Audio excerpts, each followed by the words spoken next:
tudo bem? Me chamo Thiago Angelim, eu sou professor de Geografia e Estudos Amazônicos do Colégio NEP e hoje a gente está aqui para mais uma aula Estudos de Geografia, Amazônicos. hoje do 7º ano, e a gente vai continuar falando da região norte.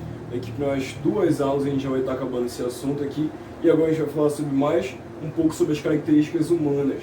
E a gente vai falar agora sobre a economia na Amazônia, ok? Bora lá! Olha aí, região norte é as características econômicas. Antes de falar exatamente das características, a gente tem que explicar mais ou menos quais são os setores da economia. Os setores primários, secundários e terciários. Os setores primários são os produtores. Agricultura, pecuária, o extrativismo, tudo aí está na base da natureza ali, buscando minério, na colheita agrícola, na pecuária com os bois, enfim. Tudo isso daí é o setor primário. O setor secundário são os transformadores, ou seja, quanto à questão mineral, a questão da metalurgia, quanto à questão da agricultura, são as fábricas aí de engenharia alimentícia, e o terciário seria o setor de comércio e serviços, com as lojas. O último ponto do produto antes de chegar no consumidor seria o setor terciário, ok? A gente vai ver aqui o que na Amazônia tem de especializado, o que na Amazônia tem, no nosso lugar, na Amazônia, o que eles têm aí de diferente, de especial das outras regiões do país, ok? Bora lá. Floresta amazônica, economia extrativista, pesca, farmacêutica, cosméticos, madeira, extração mineral. E aqui a gente já vê economia extrativista, ou seja, tirar da natureza. Aqui ó, pesca, cosméticos, madeira, extração mineral. Eu não falei no primeiro ponto ali sobre o setor primário, a questão da farmacêutica e dos cosméticos, mas eles sim estão no setor primário também. A gente pode ver isso também em fábricas como a própria Natura, indo atrás de andiroba, arnica. Todos esses são especiarias que estão na Amazônia, então eles também fazem parte disso. Muitos remédios também que a gente vê aí, remédios éticos, genéricos, que a gente toma em casa, para qualquer outro problema, consegue também ser retirado na Amazônia nessa economia extrativista. Enfim, a pesca, né, tirando dos rios, o alimento, seja para o alimento ou para venda, para subsistência daquele povo ribeirinho, ou para venda, não somente o povo ribeirinho, mas também as cooperativas, né, cooperativas grandes de pesca aqui da Amazônia, que tiram muito dinheiro da venda do pescado, a farmacêutica que eu já disse, tira remédios, a madeira. Aqui a gente está falando sobre a madeira legalizada, a madeira que é retirada de forma legal aqui, que vai sim para os dados da economia, não a madeira que é tirada da forma ilegal, ou seja, tirada, ou seja, por desmatamento, enfim, não. Está falando sobre a madeira legalizada aqui nesse ponto, ok? E a extração mineral, que a gente vai falar mais especificamente aqui para frente, com regiões como a própria Vale, da empresa da Vale, o Parque de Carajás, enfim. Isso daí tudo está ligado com a economia.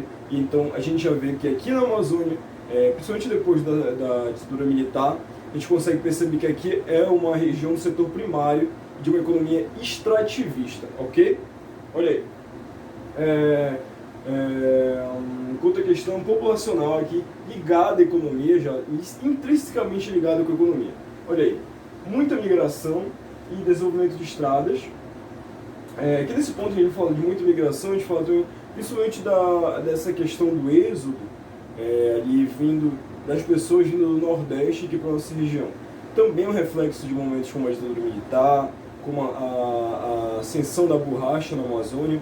Tudo isso daí tem uma coisa a ver, e como a gente vê que a migração nesses períodos capitalistas, ela tem ligado, e a gente tem que prestar atenção nisso, a geografia sempre fala isso, que migrações elas são sempre ligadas com questões econômicas, principalmente com questão de empregos, melhor qualidade de vida, isso tudo tem a ver.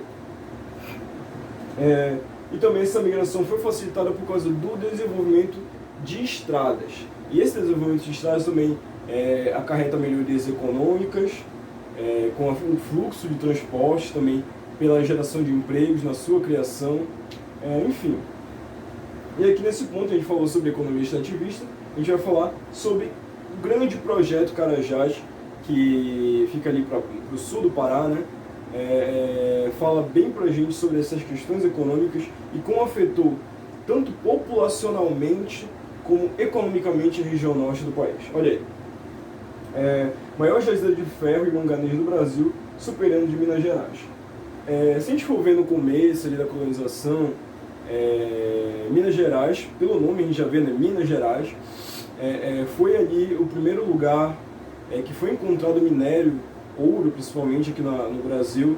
Então ali foi uma área muito valorizada, enfim. Depois de um tempo da ditadura militar para cá, junto com o projeto Radan, que foi vendo ali a Amazônia, mapeando a Amazônia, foi visto que tinha uma grande jazida de ferro aqui nessa região do Pará, e ela se tornou a maior de ferro e manganês do país, e abastece aí o mercado externo, abastece a economia, abastece o mercado interno também, muito mais o mercado externo, principalmente em países como o Japão, que para a produção de automóveis, de eletrônicos, utiliza muito o ferro aqui da Amazônia. Okay? É a Vale do Rio Doce, que hoje em dia é a Vale, né? Que essas jazidas de ferro e manganês, elas são controladas pela Vale, que antigamente, como eu disse aqui, é uma antiga estatal, era a Vale do Rio Doce, agora tornou-se Vale, uma antiga estatal brasileira, que agora é privada, tornou-se privada a partir do governo de Fernando Henrique Cardoso, que vendeu, privatizou a empresa, né, de um jeito bem estranho, digamos assim, e junto com a Vale do Rio Doce, com toda essa renda econômica que a extração mineral traz para a nossa região, muitas cidades foram criadas, principalmente Parauapebas. Parauapebas é um exemplo claro disso. Muitas cidades foram criadas a partir desses projetos, porque, como eu disse, muita migração de vários setores do país vieram para essa região por causa dessa alavancada econômica dessas cidades, desses lugares que estavam em torno da jazida de ferro-carajás, ok? Criação de cidades, estradas de ferro, rodovias, e tudo pautado nesse grande projeto. Tudo ali estava girando ao redor do grande projeto Carajás. Então as pessoas que queriam trabalhar nessa região, Parauapebas, enfim, elas precisavam ter estradas, rodovias para chegar nesses lugares. Cidades foram criadas, como eu falei, Parauapebas, Florianópolis, enfim. Elas foram criadas para dar suporte a quem trabalhava nessa jazida de ferro. Não somente quem trabalhava na extração, mas também quem trabalhava no setor logístico ali dessa jazida de ferro, né, que a gente pode ver com a tecnologia, com o avanço industrial, a extração mesmo de fato ela é feita por máquinas, e a parte mais importante da extração ali está no setor logístico, está no setor de inteligência, ok? E criação de estrada de ferro, principalmente a estrada de ferro ali de Parauapebas até São Luís, para ele chegar lá no porto de São Luís e aí sim ser escoado para o exterior, mercado externo. Então é muito importante, e a criação dela foi muito importante para levar quantidades enormes desse ferro que é retirado aqui, extraído da Amazônia, para chegar nesse porto, para poder chegar no mercado externo, em lugares como Japão, Coreia do Sul, e todos esses países aí que utilizam ferro amazônico, ok? E aqui a gente vai para essa outra área aqui, pecuária bovina. Isso é importantíssimo, né? Importantíssimo por vários fatores aqui na nossa região. Fatores econômicos, claro, mas também fatores ambientais. A gente vai ver aqui. Pecuária bovina, importantíssima para a economia do Tocantins, que foi o último estado criado aqui no Brasil, foi criado em 1989 e faz parte da região norte agora, apesar de ter várias características do centro-oeste de Goiás, características climáticas, características de lugar mesmo, mas aqui, quanto à questão econômica, a pecuária bovina é muito importante. Aqui na nossa região, a região norte, a Amazônia, a gente vive uma vegetação de mata fechada, de mata bem densa, uma floresta latifoliada, que a gente chama, que latifoliada vem de latus, né? Latus é grande em latim, e folhada das folhas, ou seja, de folhas bem grandes, folhas largas, densa, mata fechada, escura, bem úmida. Então, a gente já fica se perguntando como é que essa pecuária bovina se desenvolve aqui, como esses pastos são criados, claro, através do desmatamento. Depois da ditadura militar, que foi um período ali chave para a nossa região, muitas fazendas foram criadas e era incentivado o desmatamento na Amazônia por causa dessa questão do vazio demográfico, que era preciso integrar essa região para não entregar aos comunistas, enfim. Tinha a questão da guerrilha do Araguaia e tudo mais ali, que estava ligado a esse bordão dessa época aqui da ditadura militar. Então foram criadas várias fazendas, e essas fazendas elas são muito importantes para abastecer principalmente o mercado interno do comércio de carne bovina, ok? Produção de soja e essa nova fronteira agrícola brasileira, ou seja, é muito recente. A ditadura militar se instalou em 1964 e só foi terminar em 1985, então foram aí 20 anos da ditadura militar, e aí a partir desse momento se formou essa nova fronteira agrícola brasileira, ou seja, a gente como nação, como país, a gente foi formado a partir do litoral.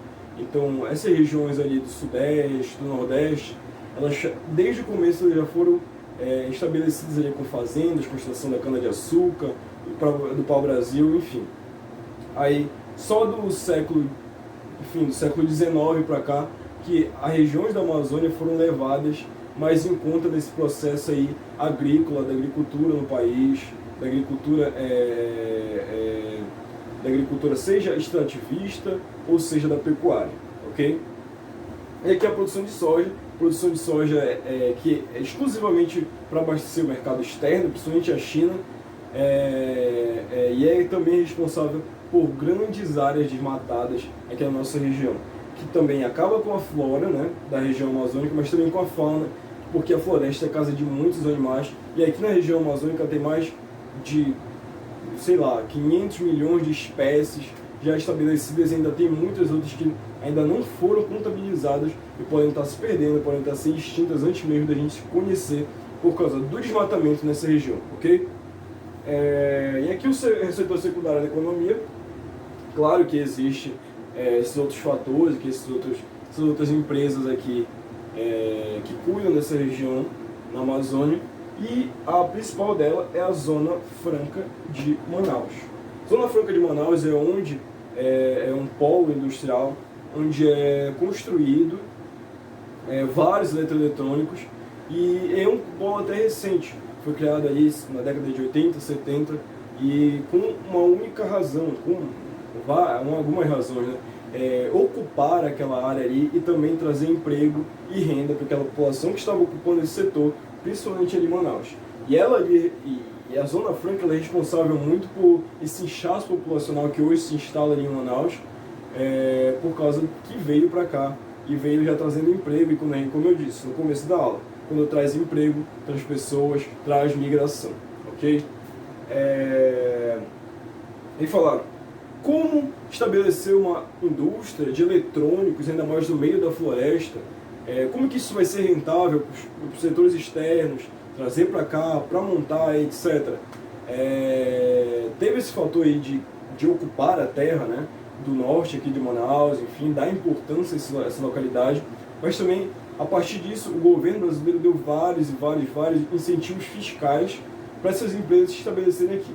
Ou seja, ela barateou o custo da importação, barateou o custo dos eletrônicos que saíram da Zona Franca para o mercado terciário, para o mercado consumidor, baratearam para chegar lá, ou seja, era mais barato para essas empresas produzirem na Zona Franca de Manaus do que em qualquer outro lugar.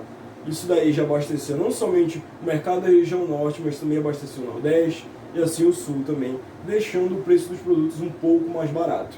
Esses são incentivos fiscais para estabelecerem lá, para trazer, para tornar-se atrativo uma empresa se estabelecer na Zona Franca, ok?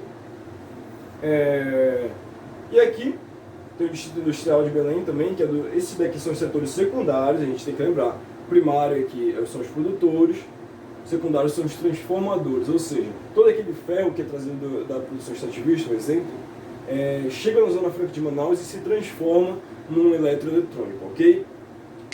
E aqui o Distrito Industrial de Belém, que também é do setor secundário, né, onde são os transformadores, que não é tão forte quanto outros distritos industriais daqui do Brasil, ABC Paulista, enfim, mas é forte também e abastece bastante o mercado interno e o mercado aqui do estado do Pará e região norte, ok?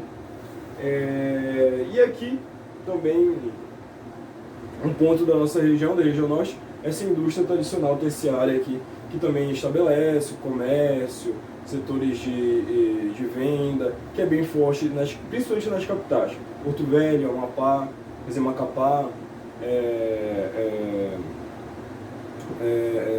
Rio Branco, Sergipalmas, enfim, todos aqui têm setores industriais, têm setores terciários tradicionais muito bem estabelecidos. E aqui, essa necessidade de ocupação que eu falei para vocês também, estabelecer indústrias é estabelecer empregos é estabelecer uma ocupação de pessoas e assim sucessivamente cidades também. Enfim, isso daqui são algumas características da economia na região norte. Nas outras aulas a gente vai continuar falando da região norte. Eu espero que vocês tenham entendido essa aula, que tenha sido bem prolífico para vocês, que vocês possam copiar também no momento aqui e tenham um ótimo momento de estudo também. Muito obrigado e bom dia!